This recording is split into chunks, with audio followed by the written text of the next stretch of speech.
Thank you for joining us tonight. We are continuing our study of Sages of the Ages, our five-part series in which we are looking at some outstanding Torah personalities, mostly of the 16th century. And tonight we're going to discuss Rav Moshe Isserles, known as Ramah. And as we shall see, his contribution and his legacy is linked very closely to that of our subject from last week, Rav Yosef Karo, known as Beis Yosef, the author of the Shulchan Aruch, and the reason for the association will become clear shortly. So Rav Moshe Isserles, Ruthie, do you want to give the handouts to Ariella and Stasha? The subject for tonight, Rav Moshe Isserles was born in Krakow. He lived all of his life really in Krakow, although he did study in the yeshiva in Lublin for a number of years. He was born, according to what you see in front of you, he was born in Krakow around the year 1520. It's interesting, we don't really know the year of his birth. Other sources, like the Art Scroll people, say 1530, some say 1525. To be honest, I don't think there's a lot of evidence for any of those particular dates. It's just an estimate. But in any case, even if he was born in 1520, since he died in 1572, he did not live a long life. Ruthie, do you have one of those handouts for Yosef? Because these are from 2 weeks ago. He did not live a long life, and yet, as we shall see, his productivity was outstanding. His yahrzeit is well remembered. He died on Lag BaOmer. I say well remembered because for a long, long time, his shul, which we'll discuss shortly, was a site of pilgrimage on Lag BaOmer. Jews would come from all over Poland and perhaps further afield as well to mark his yahrzeit on Lag BaOmer year by year until the Holocaust. He's popularly known, as you see at the top, as Ramah. The acronym for his name, Rav Moshe Isserles.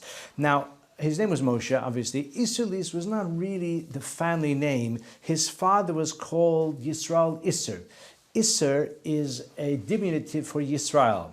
So his father was Isser, and he became known as Isserles, meaning like the son of Isser.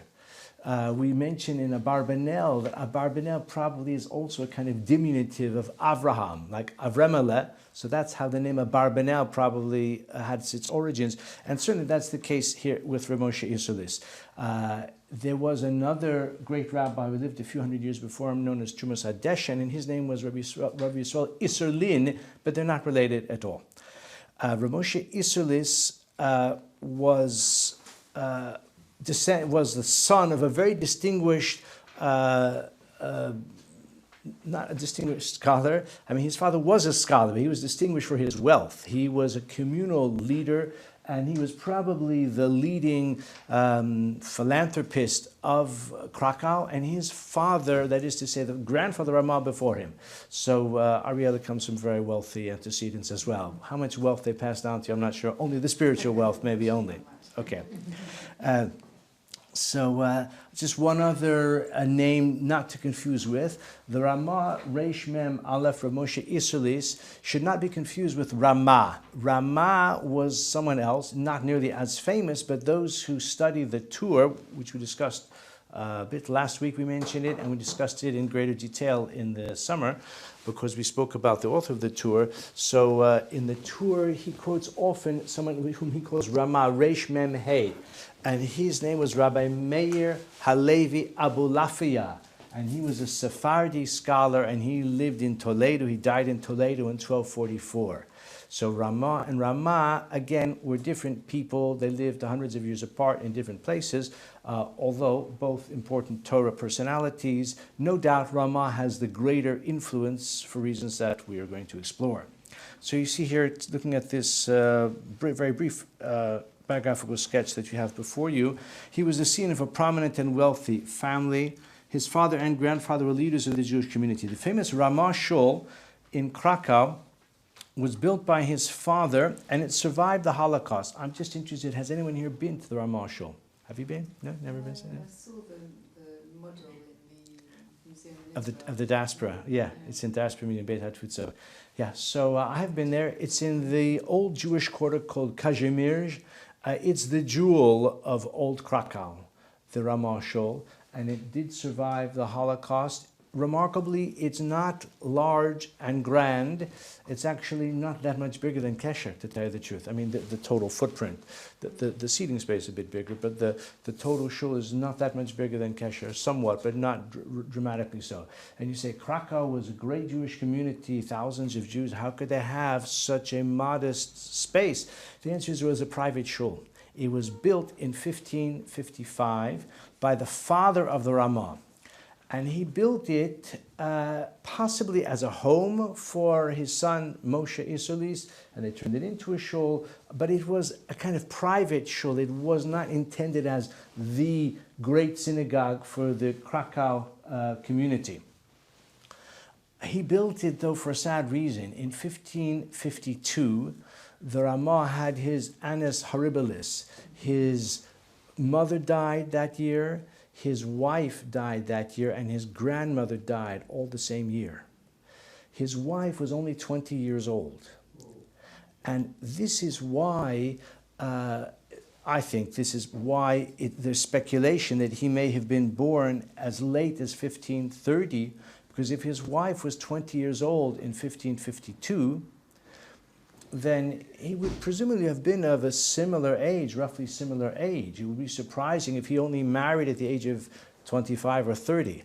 On the other hand, if he was only born in 1530, he became the Rav in Krakow in 1550. At the age of 20, it would be most extraordinary for such a young person to be the Rav of Krakow, which was a royal city. So either way, it's difficult to quite work it out, how it could be, especially because he married the daughter of his Rebbe. He went to Lublin and he learned by Rav Shalom Shachna. Now, you may not have heard of this particular sage, Rav Shalom Shachna. The reason you may not have heard of him is that he didn't write any Sfarim. They say because of his humility. He didn't want to publish and say, this is the halacha, do what I say. You want to know the halacha? Here it's in my book. Everybody buy my book and you know what to do. He was much too humble for that. So he taught many Talmidim, many great Talmidim, but he did not publish. Anyway, he was the great Rebbe of the Ramah, and he became the father-in-law of the Ramah as well. So Ramah married the daughter of this Rav Shalom Shachna. It would be surprising if he was 28 or 30 years old before he married a girl who was younger than 20, because she died when she was 20 and she was married already. So this is kind of shrouded in I won't say mystery exactly, but uncertainty. Also, it would be surprising that he married only so late, because he was an Ilui, an absolute genius.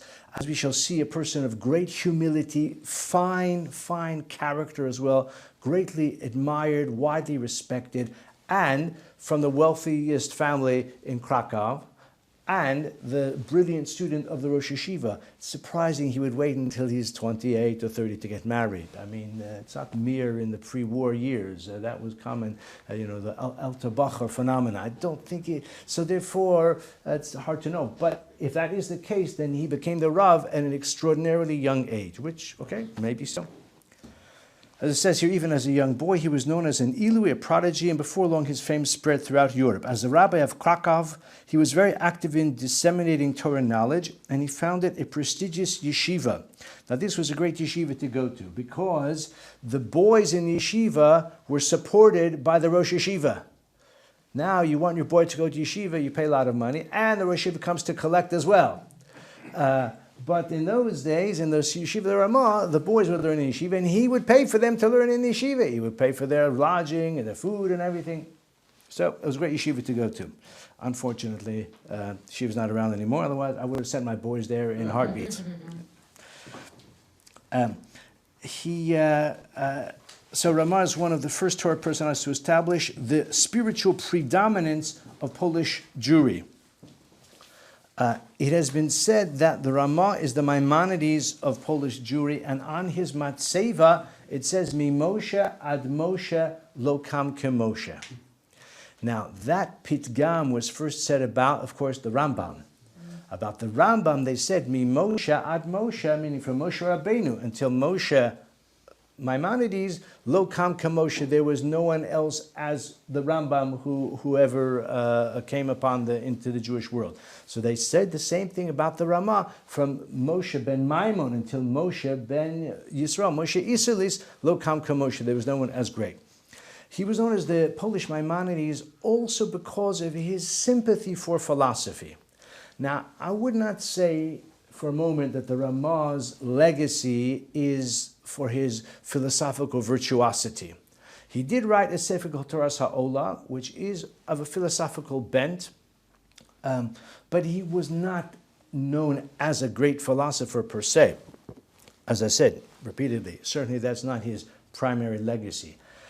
But he had sympathy for philosophy, and although he doesn't encourage the study of philosophy per se, certainly not from the Greek sources, but he personally was learned in the Jewish philosophical tradition, including the writings of the Rambam.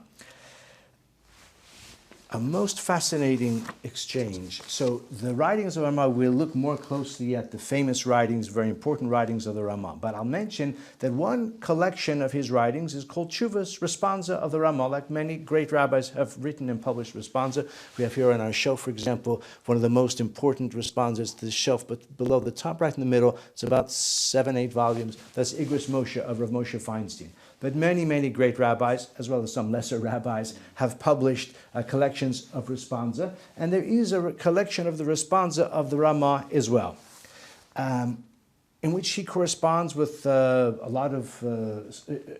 number of great rabbis, as well as mostly are questions that were put to him, and he responds to those questions. A very interesting exchange is between the Ramah and Maharshal. Maharshal is Rav Shlomo Luria, not to be confused with Rav Yitzchak Luria, that's the Ari. We'll speak about Ari next week. But Rav Shlomo Luria lived in Lublin. He was probably the greatest rabbi of Lublin in his time. I mean, certainly in his day, he was the leading rabbi of Lublin. One of the great rabbis of Poland. He was an older relative of Ramah.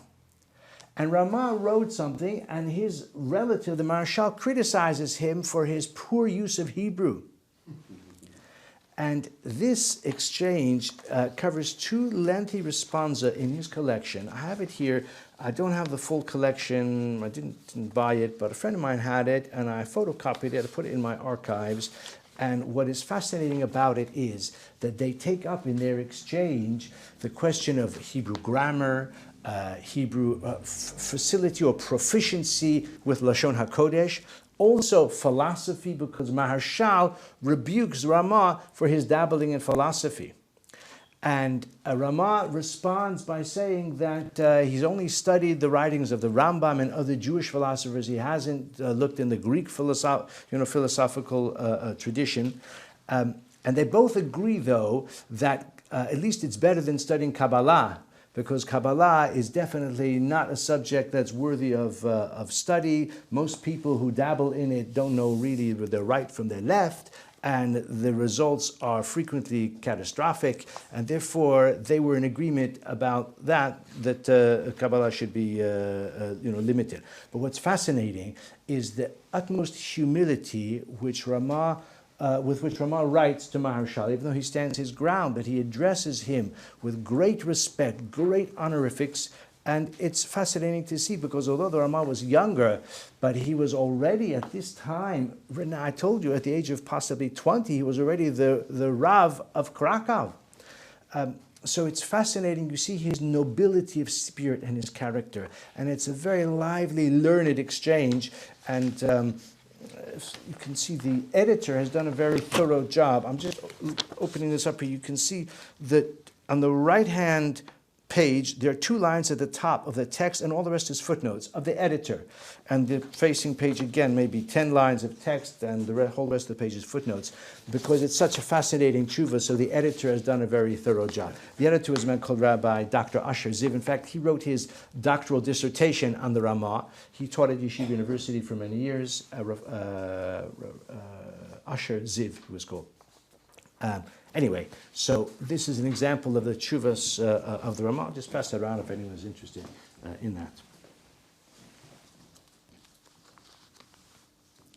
Just mention another example where he was known as the Maimonides of Poland, although his halachic writings are his primary legacy.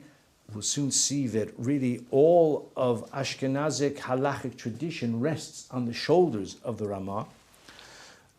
And yet, it's surely not a complete coincidence that in his first gloss to the Shulchan Aruch, which I'll explain a bit more about that shortly, but the very first comment of the Ramah in Shulchan Aruch is taken from the Rambam in Moreh Nevuchim, in Guide for the Perplexed. The great philosophic work of the Rambam is cited by the Ramah in his opening comments. The Shulchan Aruch begins, that's the Code of Jewish Law written by Rav Yosef Karo. So he begins, Yiskaber ka'ari lamod babokar avodas boro, a person should arise like a lion in the morning to the service of his Creator, sheyehehu ma'orer hashachar, that he, the one who arises, should arouse the dawn. In other words, to wake up before dawn. It's not that hard to do this time of year, actually, because the sun only rises about 7:20, 7:30. In a couple more weeks it won't rise till after 8, then that I can cope with getting up before dawn. Most of the year is a bit more difficult, personally. But that's what the Shulchan Aruch, espouses. He's got a kari. Then the Ramah has something to add, and he says that even if you don't get up that early, at least don't get up, at least get up in time to daven with the tzibur, so you daven shachris with the congregation. Then he goes on to say, Shivisa Hashem lenegdi samin hu klal gadol b'Torah. I placed God always before me is a great principle of the Torah and of the achievements of the righteous who go before God. And he goes on to say that a person's behavior, the way he sits or the way he relaxes or the way he comports himself, when he's in the presence, when he's in his own home or in his own space, is not the same as he would act in the presence of the king. If he has an audience in the royal palace, when he enters into the king's chamber, of course he'll conduct himself in a much more respectful, fastidious, conscientious way. So the Rambam says, because he's quoting the Rambam, so should a person regard himself as being in the presence of God. I've said God always before me. So he should always have that awareness, etc. So this comment derives from Moreh Nevuchim. So it's quite interesting how, although he was not a philosopher per se, but he did have that proficiency and that understanding and that sensitivity to the philosophical writings of the Rambam. We'll take out the Mishnah again in a short while when we look at it more closely in terms of the legacy of the Ramah. So we're continuing about a third of the way down that column on the right-hand side. He lived in the age of the codification of the Talmud, and he corresponded with Rav Yosef Karo, author of the Shulchan Aruch, the most influential work in that field. Ramah was an admirer and at the same time a critic of the Shulchan Aruch, disapproving of the fact that its rulings are based primarily on decisions of Sephardi authorities, excluding Ashkenazi customs and traditions. Now this requires some qualification and some elaboration. Firstly, it's worth observing that he lived in a kind of, I'm talking about the era in which he lived. I wouldn't say it was the golden age of Polish Jewry exactly, but it was a time when things were better for the Jews of Poland than they were for a lot of Jews elsewhere in the world. Much better than in Germany. In fact, the Jews of Germany had been migrating gradually and steadily towards the east and towards the north for a few generations, really from around the mid-14th century. They had been moving steadily to the east, to Poland and to other Eastern European countries. So Poland was becoming the heartland of Jewish life. And in terms of prosperity and peace, it was better than Germany. It was much better for Jews than Spain. When were they expelled from Spain? Everybody knows that. 1492. Ramah was born, we said, 1520. So it was a generation or so after the Jews were expelled from Spain. And of course, many Jews went to the Ottoman Empire, such as Rav Yosef Karo himself. But generally, the conditions in terms of wealth and in terms of sophistication, in terms of culture, were not very advanced in the Ottoman Empire of the East. They were much better in Poland. Krakow, we said, was the royal city. Lublin was the commercial center. So it was a time of relative peace and prosperity. And Ramah himself came, as we said, from this wealthy family. And he was a kind of gentleman scholar in this sense, and that put him in a fortunate position. And he turned his attention to writing an extensive halachic work. And he wanted to write a commentary on the Torah, because the Torah was the primary halachic compendium that was in use at that time. We discussed it in the summer in some detail when we spoke about the author of the Torah, of Yaakov ben Harash, and we mentioned it last week because we said that Beis Yosef, his first great work that was published anyway, is his commentary on the Torah. The Ramah was engaged in the same exercise at the same time. And he was well advanced, but he hadn't yet published it. And then the Jewish world was excited, electrified by this fantastic, comprehensive commentary on the Torah called Beis Yosef. And he realized that he had been pipped at the post. And of course, he could have gone to press anyway with his book and sort of gone into competition with the Beis Yosef. But and he was wealthy, so he could have afforded to publish his books. But in his humility, he didn't do that. He realized that there's no point in competing at this level, and instead he reduced his comments to what's called Darchei Moshe. Subsequently, only in the last, few generations, they have published the full, complete Darchei Moshe. But the Darchei Moshe that's printed here, so I'm just opening a page at random. So in the top middle is the Torah itself. The inside page is the Beis Yosef. Even from where you're sitting, you can see the inside of the page towards the spine is the Beis Yosef. The outside is another commentary. We don't have time to discuss that right now. And the Darchei Moshe is only over here. So the Darchei Moshe is, and here on this other page, the Darchei Moshe is only 3 lines. Beis Yosef is probably 30 lines. So Beis Yosef is much more extensive. Darchei Moshe is much shorter. But that's because he didn't want to just go over the same ground that the Beis Yosef had already done. So he put aside his major work and he just compressed it and condensed it and only included these much briefer notes without all of the background, etc.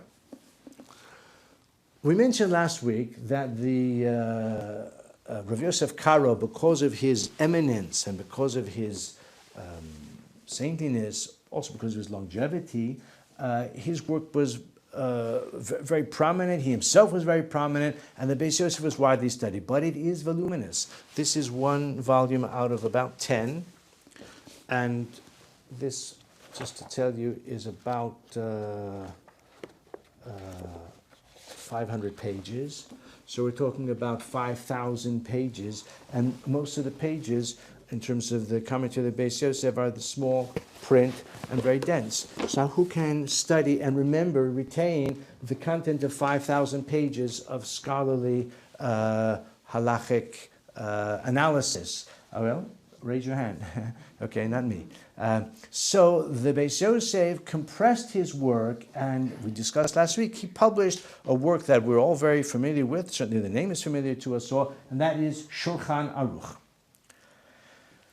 Now, Ramah was also had undertaken a similar project, and again, when the Shulchan Aruch came out, he realized that rather than try to compete with the Shulchan Aruch, he was better, it would be more effective to just essentially undertake a collaboration. Now, the two of them never met. They did correspond.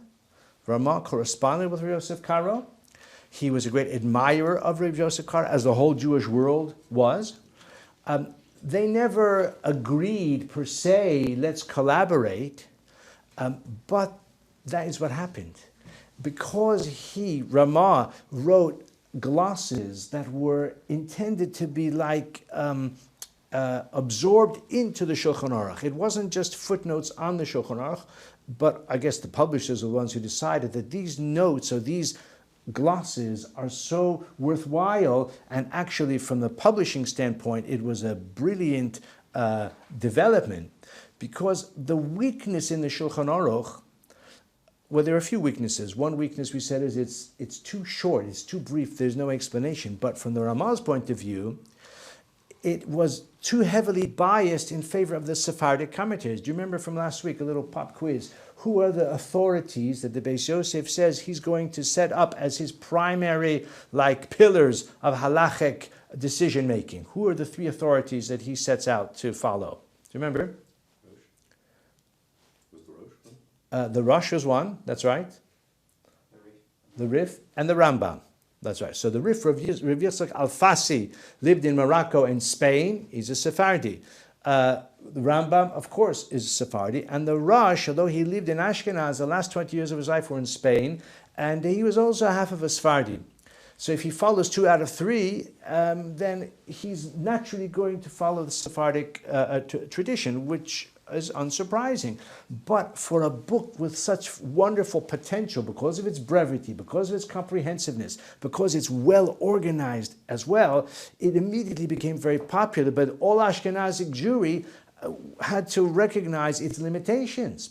So the Ramah felt that by introducing the Ashkenazic halachic tradition, he could balance and he could supplement the Shulchan Aruch, and the two together would be a force for good that would be unsurpassed. And indeed now, even though we're 400 plus years later, it remains unsurpassed. But it's only because of this exquisite collaboration. Now, Isidore Twersky, I mentioned this article last week, the Shulchan Aruch Enduring Code of Jewish Law. And if you want to read a scholarly but quite accessible article on the subject, you can Google it, you can find it now online. It was published in the journal called Judaism in 1967, but seems like a long time ago, but still a very useful article. So he uses the expression in a blend of modesty and realism. He decided not to compete with the Shulchan Aruch. So it was both of those considerations, but the result, I think, surely will have surpassed the fondest hopes of those two great Torah personalities, in the sense that the Shulchan Aruch remains to this day, as it says, enduring code of Jewish law, the basis of halachic decision-making even to this day. I want to clarify something else, though. The Beis Yosef is very analytical, and the Shulchan Aruch, which reflects the conclusions of the Beis Yosef, follows quite rigorously the majority of those three. We said especially the Rambam he relies heavily upon. He also does take into account many other authorities as well. For example, there may be an event or a responsum which addresses a certain event, or other information that is not addressed explicitly by the Rif, the Rambam, or the Rosh. And there are many se'ifim, many paragraphs in the Shulchan Aruch that derive from neither of those three sources, but from other sources as well. However, what the Beis Yosef does not do sufficiently, in the view of the Ramah, is to recognize and to validate the principle of minhag. Now, he doesn't mean only minhag like saying certain piyutim at certain times, or like a person as a minhag of singing Shalom Aleichem on Friday night, or Eshes Chayil, or that sort of thing, which is a very nice thing to do, but has no halachic implications or halachic basis. But minhag also in terms of what is the common practice regarding a certain subject that may be disputed by the early authorities, and maybe the majority rule in a certain way, and yet the minhag is different than that, whether for stringency or for leniency.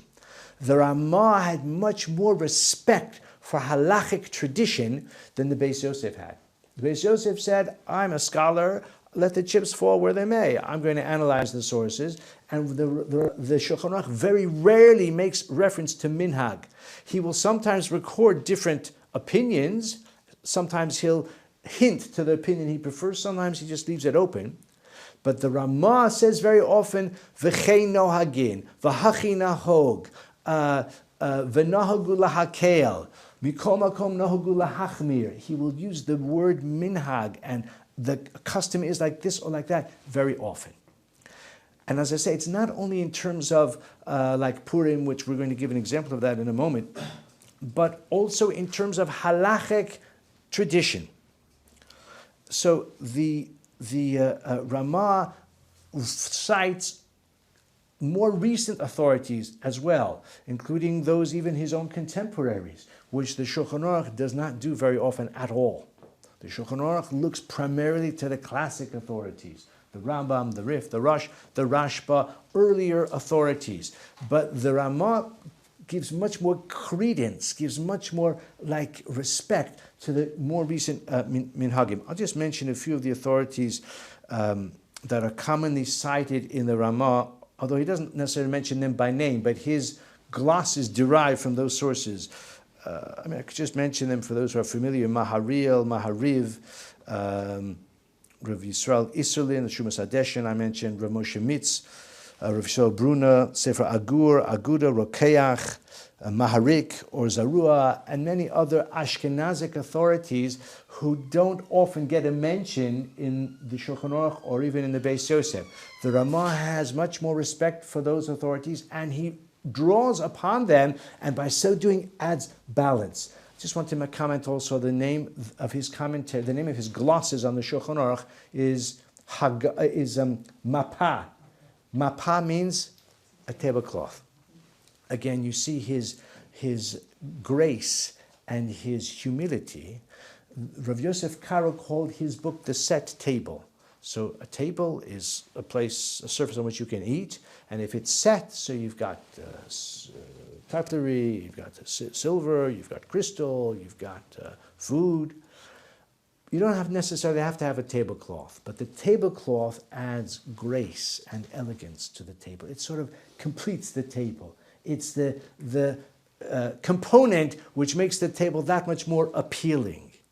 So he called his commentary Mapa, just a little gloss, something that I'm going to lay over the table to give it a little bit more attractiveness, which again reflects his humility. But the idea of the Ramah as respecting minhag is very interesting, because he often will say nohagu lahakel or something like that. He also introduces a related halachic principle, especially in the laws of kosher observance, in other areas as well, but particularly common in kosher matters, and that is hefsed meruba. Hefsed meruba means a great loss. In a situation of a great loss, so very often he will say that it's proper to be stringent about this matter, but in a case of great loss, you can be lenient. Or he might say on another occasion that this is forbidden, and even in a case of great loss, it's forbidden, nothing we can do about it. But he very frequently will say, now, again, sometimes he'll say the halacha really is to be lenient, but nahagu lahachmir, it's customary to be stringent, imlo b'makom hefsed, unless it's a situation of financial loss. And that is a judgment for the individual, or maybe better the rabbi, to assess how much money, so to speak, is at stake in this situation. And that has to do with that sort of sensitivity or that balance. The Shulchan Aruch uses that much, much less frequently, because for him, if it's permitted, then it's allowed. If it's forbidden, then you can't do it. It doesn't. The monetary loss doesn't come into it so much. The Ramah, you could say, has more of that sensitivity, that sort of humanistic perspective. I want to give an example, which I heard when I got engaged to Rebbetzin Ruthie about some time ago. Yeah. Ruthie married an older man, you understand. So somebody told me this story. I never heard the story from anyone else. I never saw it written anywhere. It may be apocryphal, but even if it's apocryphal, it reflects the respect of the Ramah for minhag. And this is a story that I heard. The Ramah became the Rav in Krakow. He was studying in yeshiva in Lublin. He came back to Krakow. He became the Rav. So he was there for however long, maybe whatever period of time, and he saw after Shachris one morning, the Shamis goes over to one of the members of the Kehillah and he says, Mazel Tov. So the Ramah is a Rav, and he says, what's the Mazel Tov? You come to a Mazel Tov. So the Shamis said, well, the minhag here is that, my wife is the mikveh attendant, So she tells me who's been to the mikveh the night before, and then when I see him in the morning, I say, Mazel Tov, you got back together with your wife. So the Rama scowled, and he said, this is a very perverse, completely immodest, indiscreet minhag, and we're not doing that minhag anymore. I'm the Rabbi here, no more minhag, he's abolishing it on the spot. Okay? A few days later, a fellow goes over to the shamus in the morning, and he says, where's my mazel tov? So the shamus says, firstly, we're not doing it anymore, the Rav has canceled it. Second, your wife didn't come to mikveh last night anyway. So he said, really? She told me she's going to mikveh. Where has she been? Where did she go? So they looked into the matter, and she went somewhere else entirely. So when the Ramah discovered that, he said, you know what? I'm going to reinstate that minhag that they had here. I don't know where it comes from. I don't approve. But maybe there's a reason for it. Maybe that minhag, like we could say, Yotza hefseido b'scharo, that the downside is outweighed by the benefit. Now, I'm not suggesting we're going to do that at Kesher anytime soon, but this reflects, and it may be apocryphal, that story, but it reflects the respect for minhag. I mentioned Purim, so the laws of Purim are at the very end of Orach Chaim, of the 4 pillars, the 4 columns of the Tur, the Arba Turim. So the first one is Orach Chaim, which is the way of life, the path of life, and the last chapters here in the Chelik Vav, in the Mishnah Berurah, are about Purim. So it goes through the cycle of the Jewish year, and if you start at Pesach, HaChodesh Hazeh Lachem, and in terms of the cycle of the Jewish year, so the last important days of the Jewish year are Purim. So in the laws of Purim, he mentions some of the Shulchan Aruch mentions some of the excesses of Purim.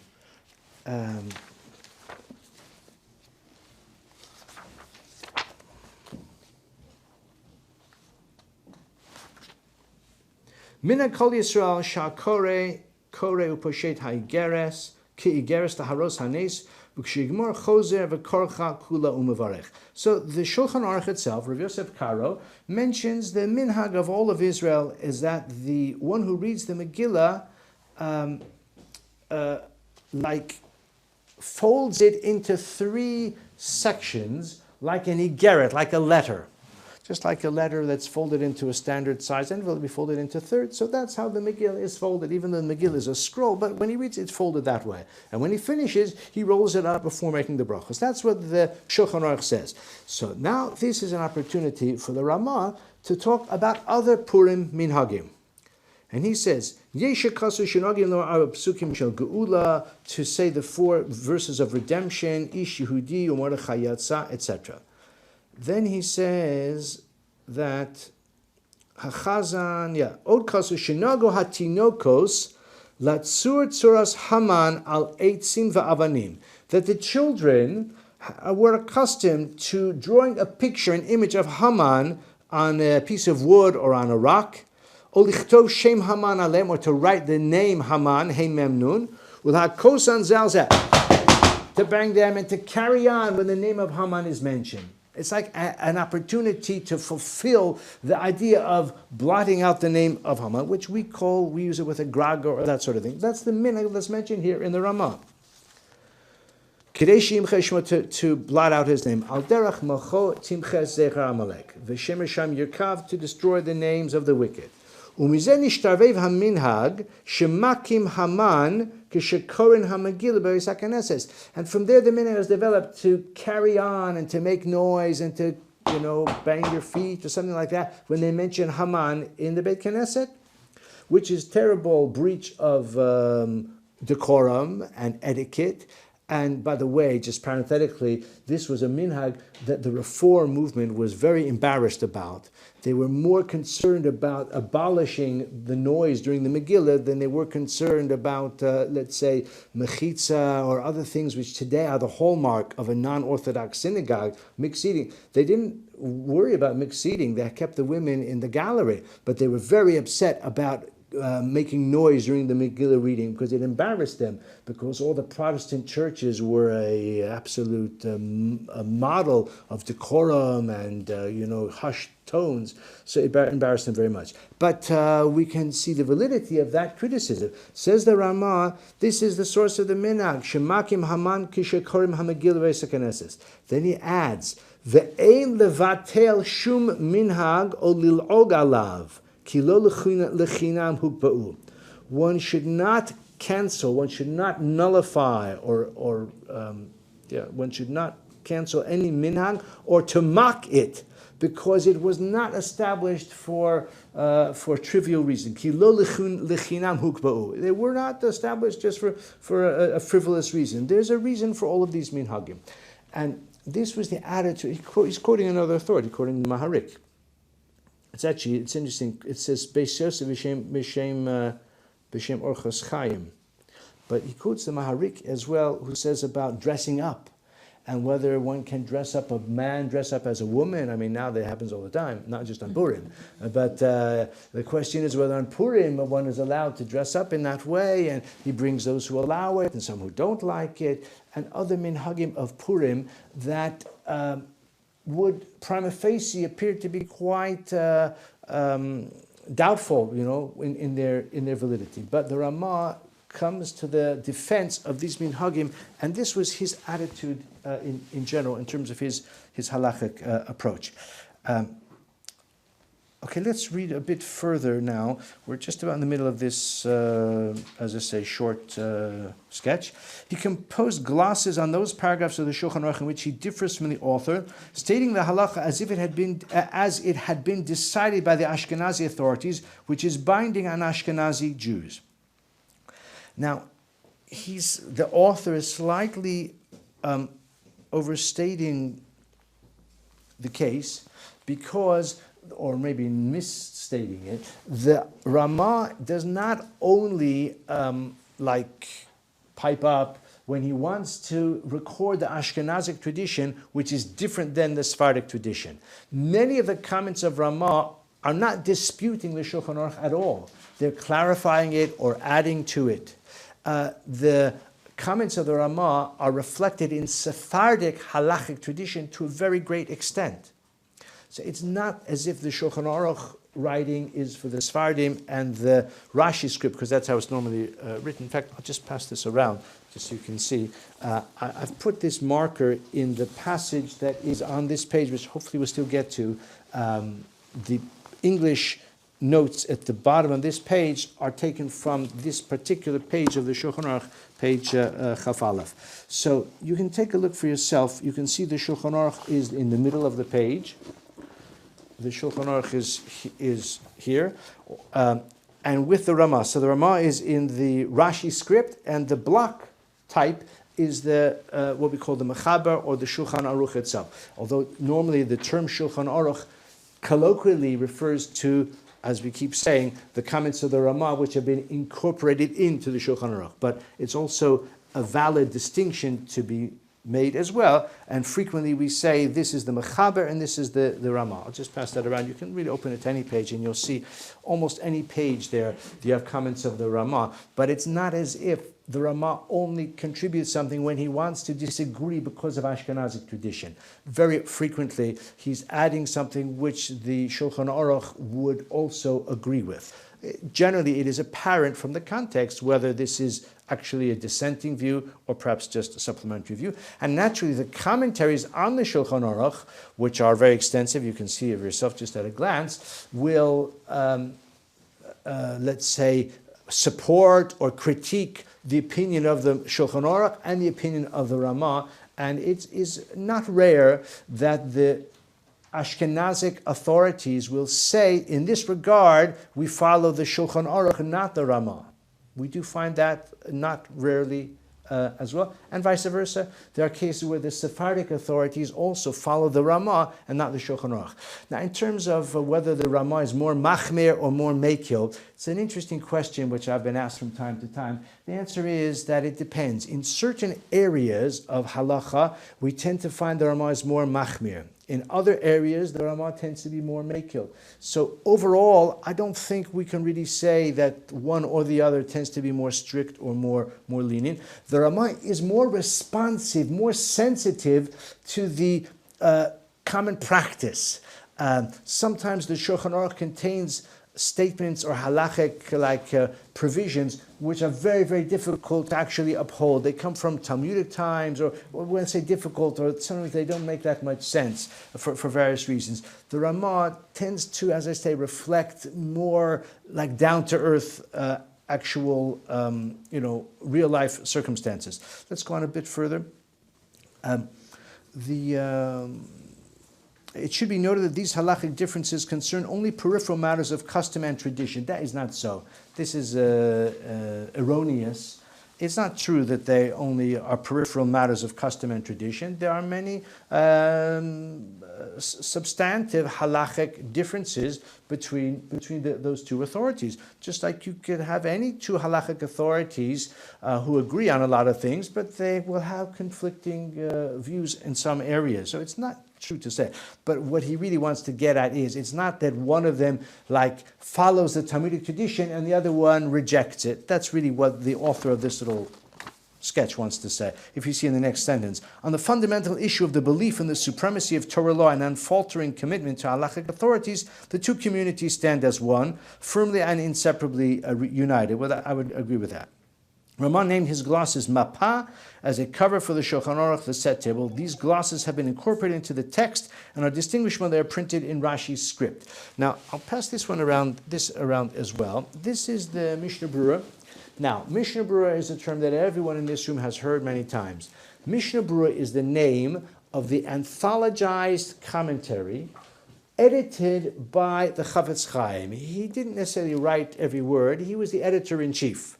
I'm sure he reviewed every word, but he had an editorial team that assisted him as well.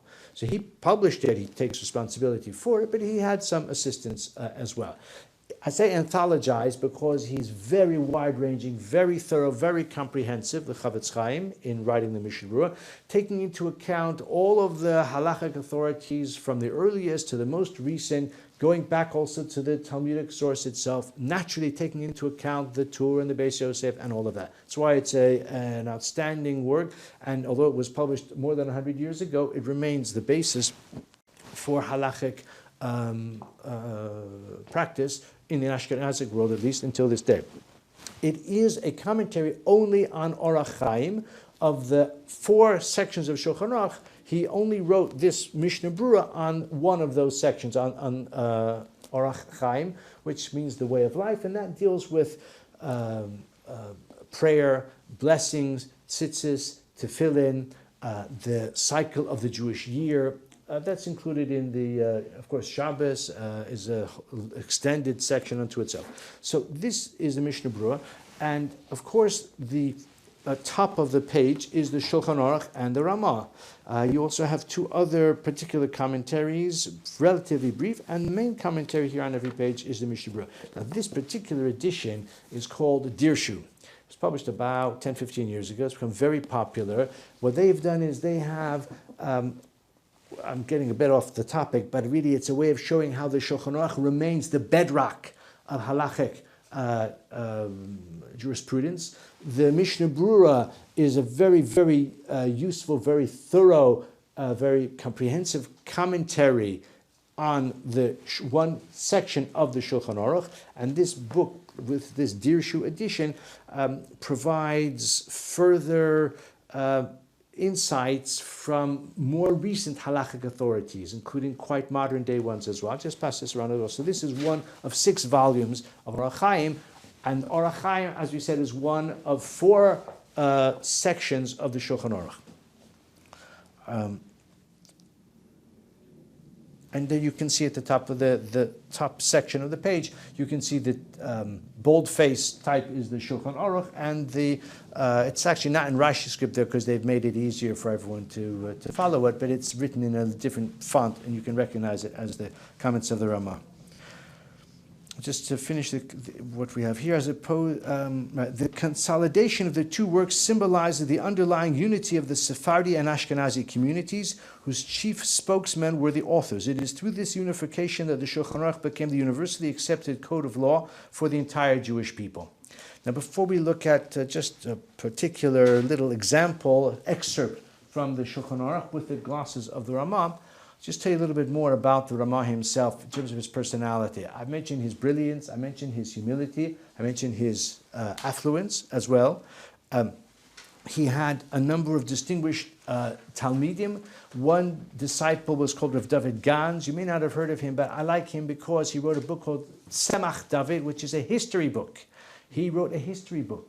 He was a Talmud of the Ramah and a Talmud of the Maharal as well. And he wrote a history book called Tzemach David, that's Rav David Gans. Another Talmud was the Levush, the author of the Levush, that's Rav Mordechai Yafi. Also the Sma, Rav Yoshua Falk. Also Masas Binyamin and Rav Avram Horovitz, who was the father of Yeshaya Halevi Horovitz, who was the author of the Shla. You may have heard of the Shla. So his father was a Talmud of the Ramah. So the Ramah was in turn the mentor of many, many great, important rabbis in this following generation. The Ramah was also a sofer. It's interesting. Most of the great rabbis that we know of spent the time learning, teaching, a lot of other important things. They didn't necessarily spend the time, writing Sefer Torah. The Ramah wrote a Sefer Torah. He wrote to the Beis Yosef in Tzfat, and he asked him to send him a tikkun, because he felt that in Tzfat, in the land of Israel, they had a tradition about the exact letters of the Sefer Torah that maybe was more precise or more reliable, more accurate, and he wanted to write a Sefer Torah which was precise according to that tradition. Rav Yosef Karo sent him that tikkun, and he wrote a Sefer Torah with his own hand. Rav Moshe wrote a Sefer Torah. It was in the Ramah Shul until about 70 years ago. It was lost in the Holocaust. Sad to contemplate what may have happened to that Sefer Torah, but it's been lost. It was in the Ramah Shul until the Holocaust years. They used to read from it, I think, a few times a year, special times. They would take it out and they would read from that Sefer Torah written by the Ramah himself. Very interesting, very terrible loss. I mean, what would the value of that Sefer Torah be if we had that Sefer Torah? I'm not just talking about the money, but the significance of that from the hand, the whole Sefer Torah written from the hand of the Ramah. Until the Holocaust, they would use it. It was well known. The Ramah wrote a Sefer called Torah's Chatas, which is on the kashrus laws. Obviously, as we've said repeatedly, he's best known for writing the Haggah, the glosses to the Shulchan Aruch. But he also wrote I don't want to say quirky sefer, but it's nice that he found the time to write this other interesting sefer called Mechir Yayin, the cost of wine, the price of wine. It's not a treatise on the price gouging in the fine kosher wine market. It is a commentary on the book of Esther. One year he was forced to flee Krakow because of a plague, and he was in some other town some distance away, and he thought because of the plague they had no money or whatever it might be, they had no food. He wanted to give Mishloach Manot to his father, and he didn't have anything to give him. So he sat down and he wrote a commentary on Megillas Esther, and he presented it to his father in place of Mishloach Manos. It's called Mechir Yain. I've got it here.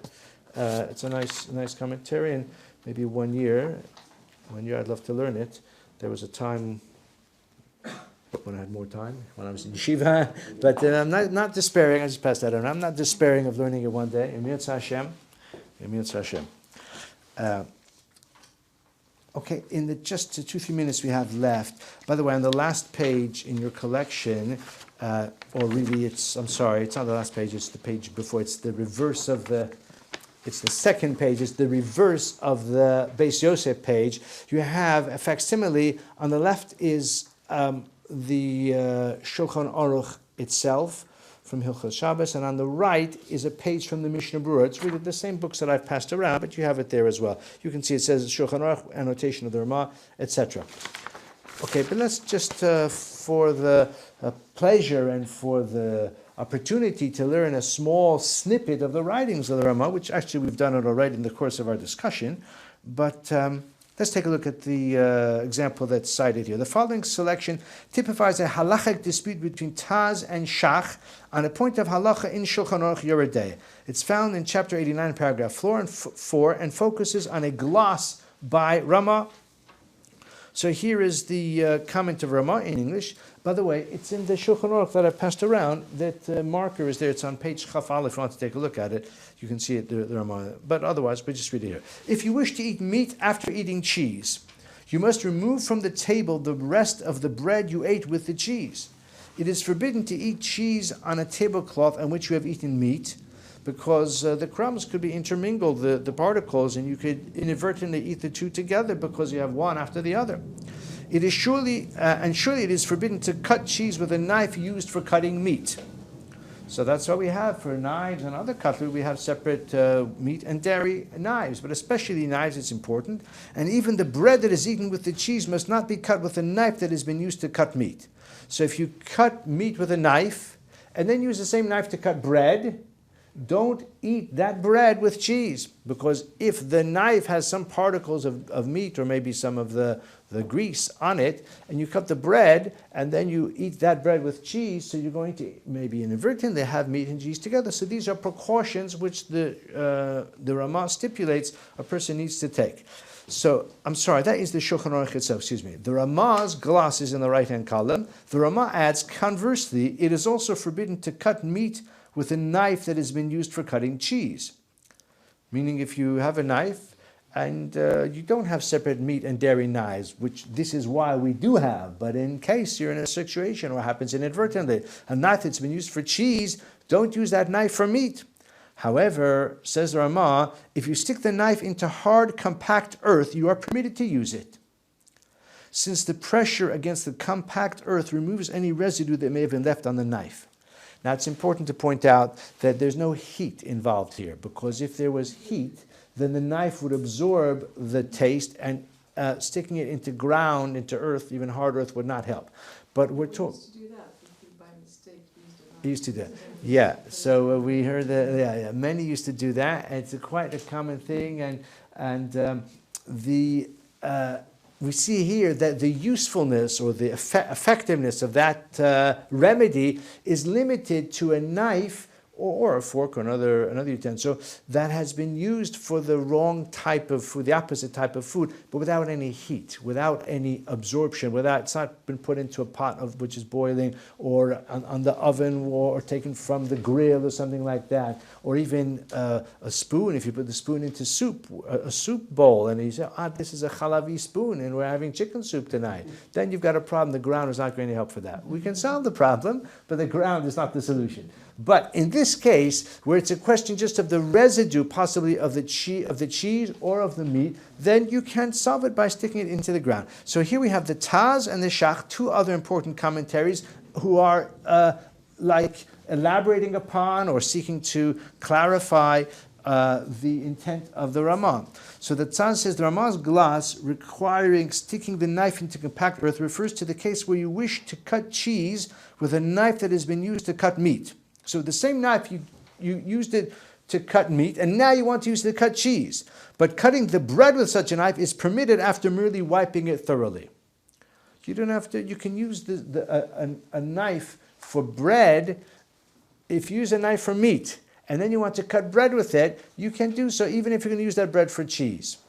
This is the view of the Taz. The Shach says the Ramah requires sticking the knife into solid earth, even if you just want to cut the bread to be eaten with the cheese. Okay, we don't need to dwell on the halachic details of it. I'm just giving you a small example of the care and the analysis to which the words of the Ramah are subjected by the later commentaries. And the Ramah, although he's so modest and he tends to be quite brief in his glosses, although not as brief as the Shulchan Aruch. I said the Shulchan Aruch is very compact and you don't feel sort of the human component in the Shulchan Aruch so much. It's more of a classic scholarly, very compact work. In the Ramah, it elaborates a little bit more, but the later commentaries study his words with such care and with such appreciation, with such veneration, really. And the Ramah is the classic personality in his humility, in his brilliance, in his respect for tradition, in his desire to bring about the enduring quality of the Shulchan Aruch. He contributed to it, and the two great Torah personalities became, as I say, unexpected collaborators on together writing the Shulchan Aruch. And it's just sad that he died at such a young age, whether he was born in 1520 or 1530 or 1525. Any of those options, he died, really in his prime, and nevertheless, he has bequeathed to us a very great legacy of Torah scholarship upon which all of the house of Israel rests, as well as the Ariel and her family were descended from the Ramah as well. So thank you very much for listening, and we'll be back next week for the Arizal, and that takes us back to Tzfat and a completely different type of outstanding, great Torah personality. So come back next week to learn about him. Thank you.